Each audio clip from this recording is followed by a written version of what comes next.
আসসালামু আলাইকুম। আপনারা সবাই কেমন আছেন? আশা করি কাছে এবং দূরে, দেশ এবং বিদেশে যে যেখান থেকে আমার আজকের ভিডিওটি দেখতেছেন, আল্লাহর রহমতে আপনারা সবাই অনেক বেশি ভালো আছেন। আর আমিও আল্লাহর তাআলার অশেষ রহমতে আলহামদুলিল্লাহ বেশ ভালো আছি। বরাবরের মতো চলে আসলাম নতুন আরেকটি ব্লগ ভিডিও নিয়ে। আমি হাসনাহেনা। তো আজকের ভিডিওর শুরুতে আপনাদের সাথে আমি যেটা বলছি, এখানে দেখেন আমি নিয়েছি শাশুড়ি মায়ের দেওয়া ভালোবাসার বস্তা থেকে আমি একটা মিষ্টি কুমড়া, আপনারা দেখেছিলেন, এটা বাড়ির গাছের, আমাদের সিলেটি ভাষায় এটাকে বলে আউশা লাউ বা আউশা কদু বা আউ কদু। তো আউ কদুরে আমি সুন্দর করে সাইজ করে এত সুন্দর করে কেটে নিয়েছি। দেখুন খুবই সুন্দর করে একটা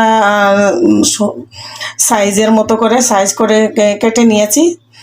তো আর এখানে নিয়েছি আমি তৈলাক্ত কিছু গরুর মাংস, একটু হাড্ডি বা সিনার গুস্তের মতো গুস্ত, যেগুলা যে সিনার হাড্ডি, দেখুন সিনার হাড্ডি জাতীয় এরকম গুস্ত দিয়ে আপনার আউশা কদু বা মিষ্টির কদু বা মিষ্টি লাউ, আপনারা যেটা বলেন।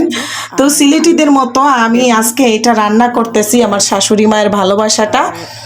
আপনারা আমার সাথে থাকুন আর দেখতে থাকুন আমার আজকের রান্নাটা কিভাবে হয়। শাশুড়ি মায়ের দেওয়া ভালোবাসার রেসিপি আমি সিলেটিদের মতো করে রান্না করতেছি। তো আমি আশা করি আপনাদের ভালো লাগবে।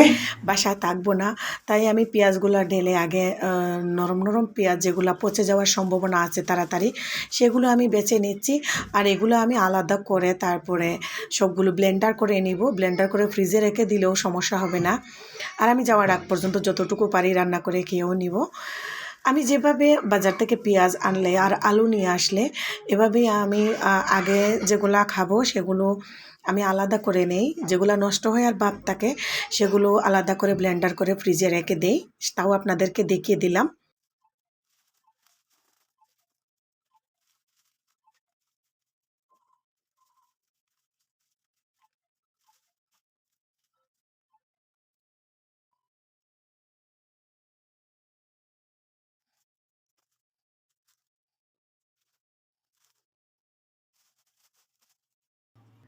চুলায় বসিয়ে দিলাম প্যান গরম হয়ে গিয়েছে।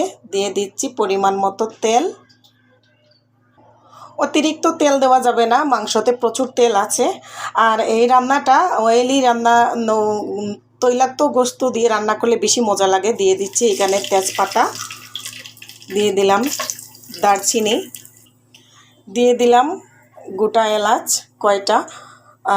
আর এগুলা যে আমি দিচ্ছি কারণ আমি গুঁড়া গরম মশলা ব্যবহার করব, তার জন্য এগুলো কম কম দিচ্ছি। দিয়ে দিচ্ছি এখানে কয়টা লং।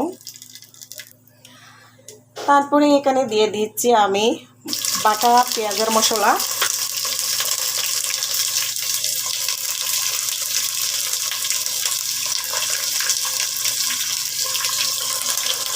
আর সিলেটিরা বাটা মশলাটা একটু বেশি খায়।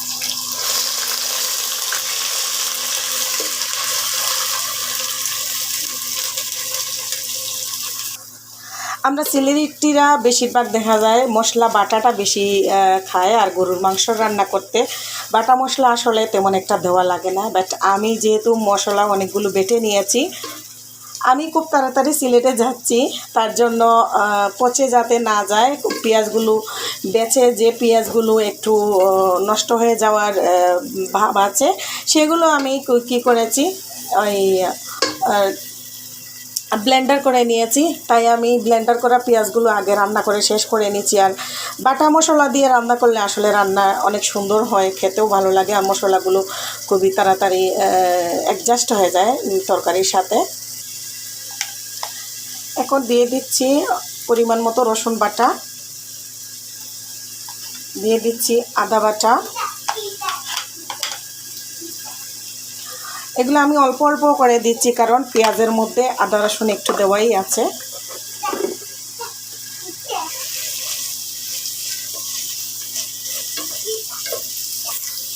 একটু পানি দিয়ে দিলাম। এখন দিয়ে দিব এখানে নিয়েছি লবণ, হলুদের গুঁড়া, মরিচের গুঁড়া, জিরার গুঁড়া, আর এখানে গরম মশলার গুঁড়া। আমি সব ধরনের গরম মশলা একসঙ্গে আবার ব্লেন্ডার করে নিই। আর জিরা, পাঁচফোড়ন এখানে সবই আছে, দিয়ে দিচ্ছি এগুলো সব পরিমাণ মতো করে। এখন ভালো করে মশলাগুলো সব একসাথে কষিয়ে নিচ্ছি।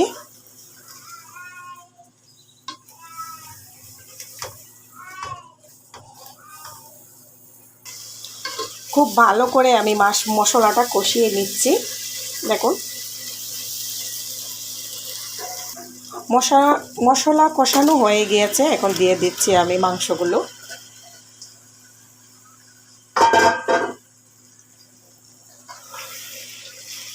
মাংসগুলো ভালো করে কষানোর পালা।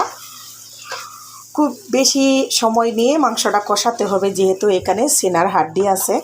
আর হাড্ডিগুলো একটু, যদি আপনাদের হাতে কম সময় থাকে আপনারা প্রেশার কুকারে দিয়ে দিতে পারেন। তো আমি এভাবেই রান্না করে নিচ্ছি, যেহেতু আমার হাতে একটু সময়ও আছে।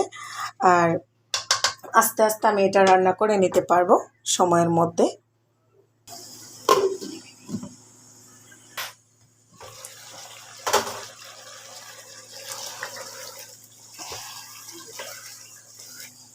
কিছুক্ষণ পরপর এভাবে নাড়াচাড়া করে দিচ্ছি। ভালো করে সিদ্ধও হয়ে গিয়েছে আর এটা মোটামুটি রান্না হয়ে গিয়েছে। এখন আমি অফ ক্যামেরায় মিষ্টি কুমড়াটা দিয়ে দিয়েছিলাম, মানে আউকদু যারে বলে, দিয়ে বেশি সময় রান্না করতে হয়নি। মোট এটা দেওয়ার পরে আরও 10 মিনিট রান্না করলে আমার রান্নাটা কমপ্লিট হয়ে যায়। যেহেতু এটা খুবই নরম একটা সবজি, আর আউকদু যেহেতু বাড়ির গাছের সার বীজ সারা, এটা অনেক মজা হয়েছিল। আপনাদেরকে ফাইনাল লুক দেখিয়ে দিচ্ছি আমার আজকের রেসিপি রান্না। সিলেটির মিষ্টি কুমড়া, সিলেটি আউকদু রান্না কিভাবে রান্না করলাম। তো আপনারা এতক্ষণ ধৈর্য ধরে যারা আমার ভিডিওর সাথে ছিলেন সবাইকে অসংখ্য ধন্যবাদ। আমার ভিডিওটি কেমন লেগেছে আপনারা ভিডিও দেখে কমেন্ট করে জানাবেন। সেই পর্যন্ত আমি অপেক্ষা করব। আপনারা সবাই ভালো থাকবেন। এখানে আমি বিদায় নিয়ে নিব আপনাদের কাছ থেকে। আমি অনেক দূরে যাচ্ছি খুব তাড়াতাড়ি। আপনাদের সাথে হয়তো বা আমি রেগুলার থাকতে পারবো না, তারপরেও আপনারা আমার সাথে থাকবেন আমি আশা করি। আমার সকল আপুদের কাছে এখানে বিদায় নিলাম। আল্লাহ হাফেজ। আসসালামু আলাইকুম ওয়া রাহমাতুল্লাহি ওয়া বারাকাতুহু।